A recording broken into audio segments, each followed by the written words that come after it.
സർവചരാചരങ്ങളുടെയും ജീവൻ്റെ സ്പന്ദനമായി, ഒരു ചെറുചാറ്റൽ മഴയായി, കുളിരരുവിയായി, നിന്റെ മഹാദാഹമകറ്റുന്ന പുണ്യമായി, പരിഭവങ്ങളേതുമില്ലാതെ എന്നും നിന്റെ ചാരത്തുണ്ടായിരുന്നു ജലം.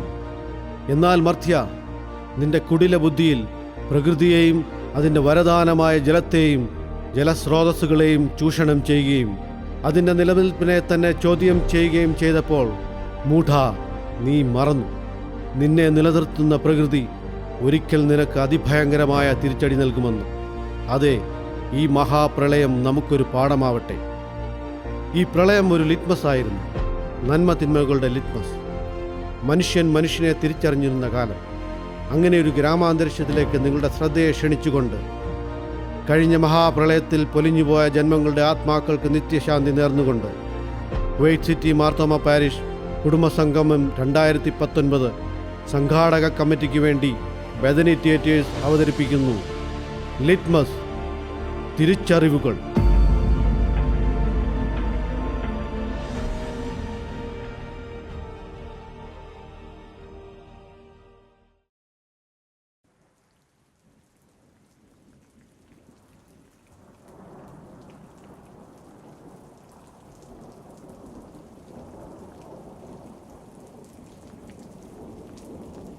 എടി ത്രേസ്യാമേ, ഈ മഴ കലക്കുവെന്നാ തോന്നുന്നത്.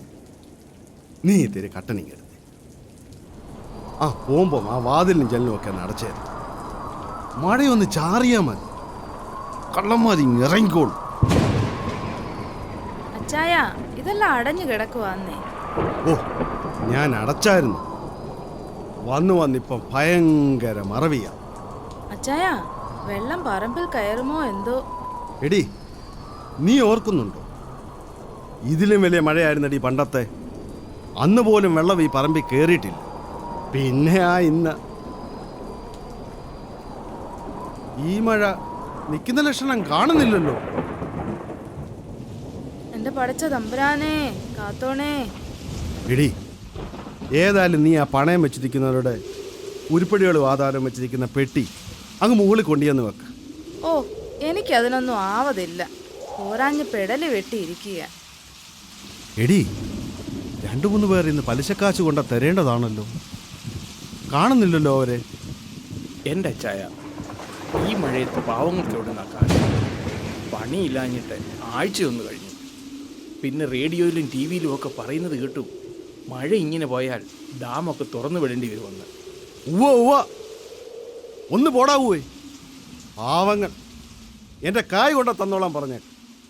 വെറുതെ എനിക്ക് മെനക്കേടുണ്ടാക്കരുത്. എടാ കോരെ, നിനക്കറിയാമോ, എൻ്റെ അപ്പം ബുദ്ധിയുള്ളവനായിരുന്നു. 99 വെള്ളപ്പൊക്കം കഴിഞ്ഞ് വെച്ചതാണ് ഈ വീട്. ഇവിടെ ഒരു വെള്ളവും കയറത്തില്ല. അച്ഛനോ? വന്നാട്ടെ.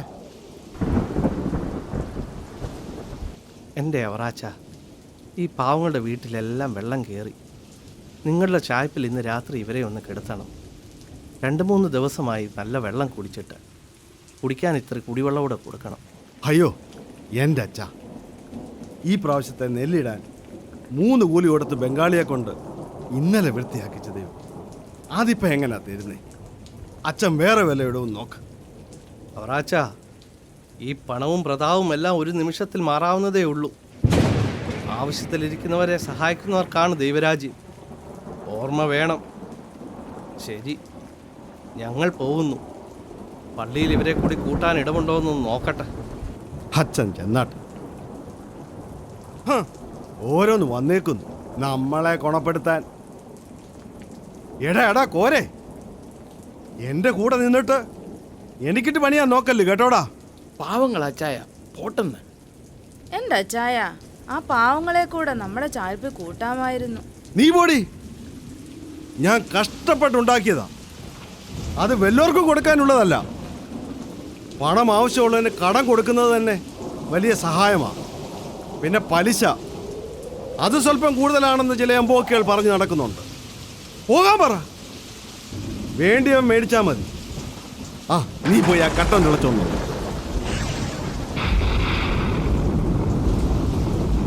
അയ്യോ അച്ചായ, അടുക്കളപ്പടി വരെ വെള്ളം കയറി.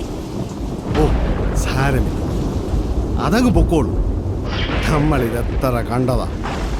അല്ല ചായ, എനിക്ക് എന്തോ പന്തികേട് തോന്നുന്നു. എടി നീ എന്തിനാ പേടിക്കുന്നേ? 4 തലമുറക്കുള്ളത് ഞാൻ ഉണ്ടാക്കി വെച്ചിട്ടില്ലേ? അച്ചായ, ഡാം തുറന്നു, ചുറ്റും വെള്ളം പൊങ്ങി. ഇറങ്ങി വാ, എല്ലാരും പള്ളിയിൽ കൂടാൻ അച്ഛൻ പറഞ്ഞിരിക്കുന്നു. വാ അച്ചായ. ഹൂ. എടാ, ഞാൻ നിന്റെ കൂടെ പള്ളി വന്ന് ബെഞ്ചിൽ കിടക്കാനോ? ഒന്ന് പോയിനേടെ. കണ്ട ചെമ്മാന്റെ ചെരുപ്പത്തിനും കൂടെ ഒരു പള്ളിയിലും പോയി താമസിക്കാൻ ഞാനില്ല. പൊതുജനങ്ങളുടെ പ്രത്യേക ശ്രദ്ധയ്ക്ക് ഡാം തുറന്നുവിട്ടിരിക്കുന്നത് കാരണം പമ്പ അച്ചൻകോവിലാറുകളുടെ ജലം ക്രമാതീതമായി ഉയർന്നിരിക്കുന്നു. ആയതിനാൽ ആറിന്റെ ഇരുകരകളിലും താമസിക്കുന്നവർ വേണ്ടപ്പെട്ട രേഖകൾ എടുത്തുകൊണ്ട് സുരക്ഷിതമായ സ്ഥാനങ്ങളിലേക്ക് മാറണമെന്ന് കളക്ടർ അറിയിക്കുന്നു. ഇനി മറ്റൊരു അറിയിപ്പ് അച്ചായ, ഉണ്ടാകുന്നതുവരെ ആകെ പ്രശ്നമായെന്ന് തോന്നുന്നു. എന്തൊക്കെയോ മൈക്ക് അനൗൺസ്മെന്റ് ഒക്കെ കേൾക്കുന്നുണ്ടല്ലോ. ഹോ, ഞാനിതൊക്കെ ഒത്തിരി കേട്ടു. എനിക്ക് എന്തോ പന്തികേട് തോന്നുന്നു. അച്ചായ, അച്ചായ, ദേ ഒരു വെള്ളം വരുന്നുണ്ട്. ആയതിനാൽ ആറിന്റെ ഇരുകരകളിലും താമസിക്കുന്നവർ വേണ്ടപ്പെട്ട രേഖകൾ എടുത്തുകൊണ്ട് ചേട്ടാ, ഡാം തുറന്നു വിട്ടത് അറിഞ്ഞില്ലേ? എല്ലാരും വീട് വിട്ടുപോയി. നല്ല ഒഴുക്കുണ്ട്. വള്ളം ഇനി ഇങ്ങോട്ട് അടുക്കുകയില്ല. വേഗം ഇറങ്ങ്, പോകാം. അച്ചായ, അച്ചായ, വേഗം വാ, ഇറങ്ങ്, ഇല്ലെങ്കിൽ ഞാൻ പോവാം. ഓഹോ, അപ്പൊ അങ്ങനെയാ? നീ ഒരു പോക്കങ്ങ് പൊക്കോണം, പിന്നെ ഇങ്ങോട്ട് വന്നേക്കരുത്.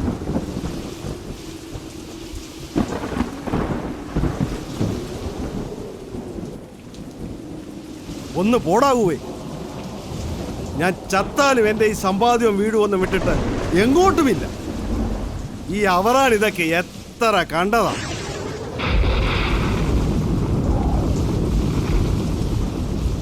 നാശം, കരണ്ടും പോയില്ല. അയ്യോടാ, ഓടകം വരെ നനഞ്ഞല്ലോ. കോരെ, എടാ കോരെ, നാശം.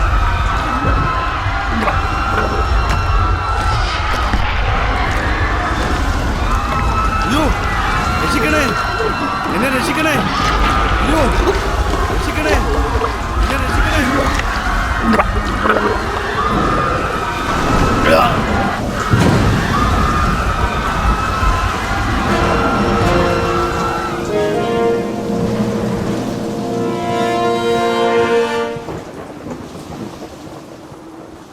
അങ്ങനെ അവറാൻ ഇഹലോകവാസം വെടിഞ്ഞു.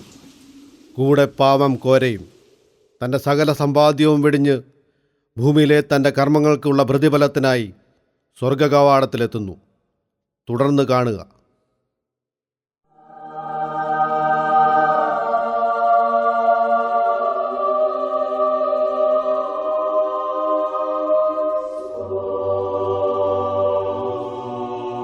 അവറാച്ച, കോരേ, ആരാ? എന്താ? ഞാനിതെവിടെയാ? ഇതാണ് അവറാച്ച ന്യായവിധിയുടെ കവാടം. ഇതിനപ്പുറമാണ് സ്വർഗവും നരകവും. നീ മരിച്ചുപോയ കാര്യമൊന്നും നീ അറിഞ്ഞില്ല അല്ലേ? എന്താണ് അവറാച്ച മുഖത്തൊരു മ്ലാനത? എൻ്റെ കർത്താവേ, 4 തലമുറയ്ക്കുള്ളത് ഇട്ടേച്ചാന്നല്ലോ പോകുന്നത്. അനുഭവിക്കാൻ പറ്റിയില്ലല്ലോ മാതാവേ. അതേതാ കാണുന്ന സ്ഥലം? അതാണ് അവറാച്ച സ്വർഗം. ആഹാ, എത്ര സുന്ദരമായ സ്ഥലം. എന്നാ വാ, നമുക്ക് അങ്ങോട്ട് പോകാം. നിൽക്ക്, അങ്ങനെ കയറി പോകാൻ പറ്റില്ല അവറാച്ച. നീ സ്വർഗത്തിന് കൊള്ളാവുന്നതിനാണോ എന്ന് ഞാനൊന്ന് ചെക്ക് ചെയ്യട്ടെ. നിൽക്ക്. ഉവ്വ, ശരി. നിന്റെ പേര് ഇതിൽ കാണുന്നില്ലല്ലോ. ആട്ടെ അവറാച്ച, നിന്നെപ്പറ്റി ഇതുവരെ ആരെങ്കിലും നല്ലത് പറഞ്ഞിട്ടുണ്ടോ? ഓ, അത്രേ ഉള്ളൂ. എന്നെപ്പറ്റി നല്ലതേ പറയത്തു. അങ്ങ് ഭൂമിയിൽ ഞാനൊരു സംഭവം തന്നെയായിരുന്നു. ഓഹോ, എന്നാൽ നമുക്ക് അങ്ങോട്ട് തന്നെ പോയി അന്വേഷിക്കാം. നീ എൻ്റെ കൂടെ നിന്നാൽ മതി. നിന്നെ ആർക്കും കാണാനോ കേൾക്കാനോ പറ്റില്ല. എന്നാൽ നിനക്കെല്ലാം കാണുകയും കേൾക്കുകയും ചെയ്യാം. എടോ കോരെ, ഇയാളോട് വെയിറ്റ് ചെയ്യൂ, ഞങ്ങൾ പോയിട്ട് വരാം.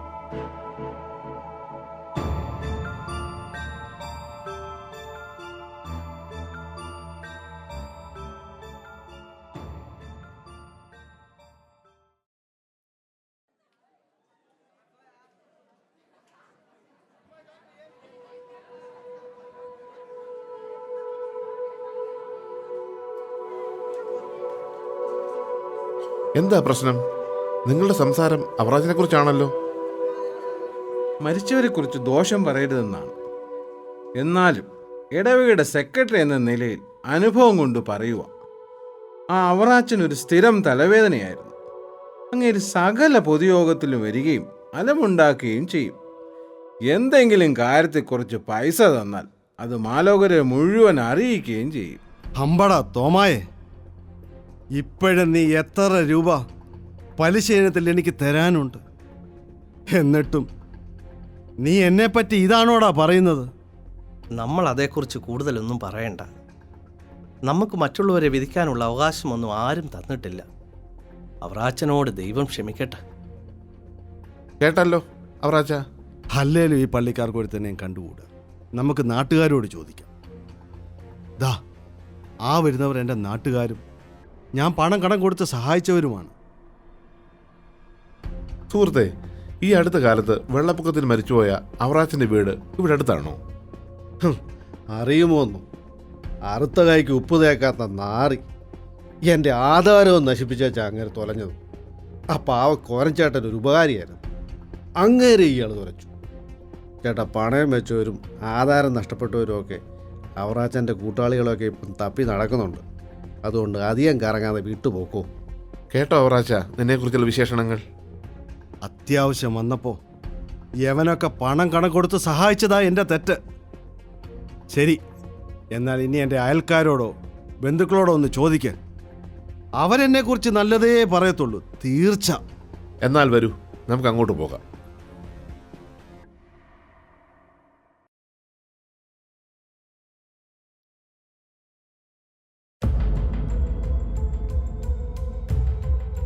ചേട്ടാ, മുങ്ങി മരിച്ച അവറാച്ചൻ്റെ വീട് ഏതാ? ദേ ഈ തൊട്ടപ്പുറത്തേതാ. എന്താ മാഷേ, ആധാരം പോയോ അതോ സ്വർണം പോയോ? ഏയ്, അങ്ങനെയൊന്നുമില്ല. എന്താ അങ്ങനെ ചോദിച്ചേ? ഓ, ഒന്നും പറയണ്ട. ദിവസവും ആരെങ്കിലും അന്വേഷിച്ചു വരും. നാട്ടുകാരെ മുഴുവൻ വെട്ടിലാക്കിയിട്ടാണ് അങ്ങേര് പോയത്. അതിരുമാന്തലായിരുന്നു അങ്ങയുടെ പ്രധാന ഹോബി. ദോഷം പറയരുതല്ലോ. ആ കോരച്ചേട്ടം ഉണ്ടായിരുന്നുകൊണ്ടാണ് ഞങ്ങൾ കുറച്ചൊക്കെ പച്ച പിടിച്ചത്. അവറാച്ചൻ അറിയാതെ അദ്ദേഹം ഞങ്ങൾ എന്തുമാത്രം സഹായിക്കുമായിരുന്നു. എടാ സാമദ്രോഹി, നിന്റെ പെണ്ണിനെ കെട്ടിക്കാൻ തന്ന കാശിന്റെ പലിശ ഇന്നും തന്നു തീർത്തിട്ടുണ്ടോടാ? എന്നിട്ടാ? ഇല്ല, ആര് തള്ളി പറഞ്ഞാലും എൻ്റെ കുടുംബം എന്നെ ചതിക്കില്ല, അതെനിക്ക് ഉറപ്പാ. എന്നാ വരൂ, നമുക്ക് നിന്റെ വീട്ടിലേക്ക് പോകാം.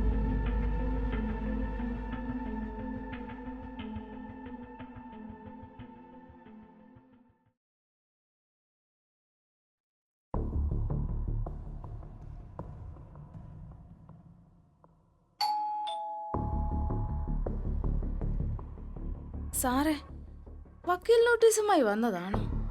സത്യം പറയാമല്ലോ, അവറാച്ചൻ്റെ പണമിടപാടുകളെ പറ്റി എനിക്ക് യാതൊന്നും അറിയില്ല. ഏയ്, അതിനൊന്നുമല്ല. ഞാൻ അവറാച്ചൻ്റെ ഒരു പരിചയക്കാരനാണ്. വളരെ വൈകിയാണ് ഞാൻ മരണവാർത്ത അറിഞ്ഞത്. ഓ, ഒന്നും പറയണ്ട സാറേ. അങ്ങനെ ഞാൻ ആകുന്ന വിളിച്ചതാ. പണപ്പെട്ടിയും കെട്ടിപ്പിടിച്ചോണ്ട് ഇവിടെ കിടന്നു. ആ കോരച്ചേട്ടനും അങ്ങേര് കാരണം പോയി. അങ്ങേരുടെ വാക്കും കേട്ട് പോകാതെ ഇവിടെങ്ങാനും കിടന്നിരുന്നെങ്കിൽ എന്നെ മുക്കി കൊന്നേനെ. എന്ന് കൂടെ പൊറുതി തുടങ്ങിയോ അന്ന് മുതൽ എൻ്റെ കഷ്ടകാലം തുടങ്ങി. എത്രയെത്ര ആലോചനകൾ വന്നതാ. ഇയാളുടെ പൈസ കണ്ട് അപ്പച്ചൻ കെട്ടിച്ചതാ. എൻ്റെ കാലക്കേട്, വിധി, അല്ലാതെന്താ. ത്രേസ്യാമ്മേ, നീയും എന്നെ... അവറാച്ച, പോകാൻ സമയമായി.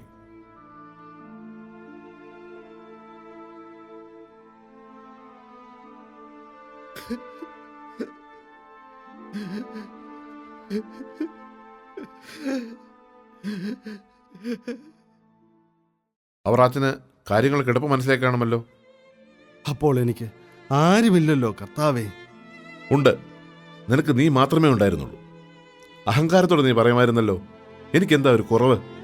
ആവശ്യത്തിലധികം പണം, സമ്പത്ത്, ആരോഗ്യം, സൗന്ദര്യം, ഇതിൽ കൂടുതൽ ഭാഗ്യം ഈ നാട്ടിൽ വേറെ ആർക്കാ ഉള്ളതെന്നൊക്കെ.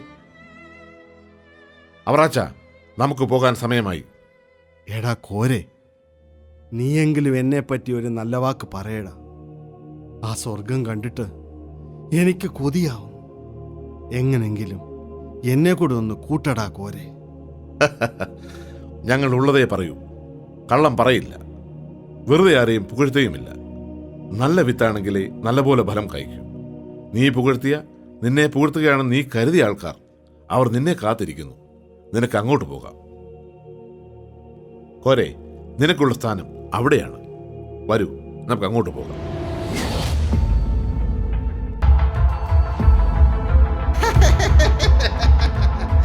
പോരെ അവറാച്ച,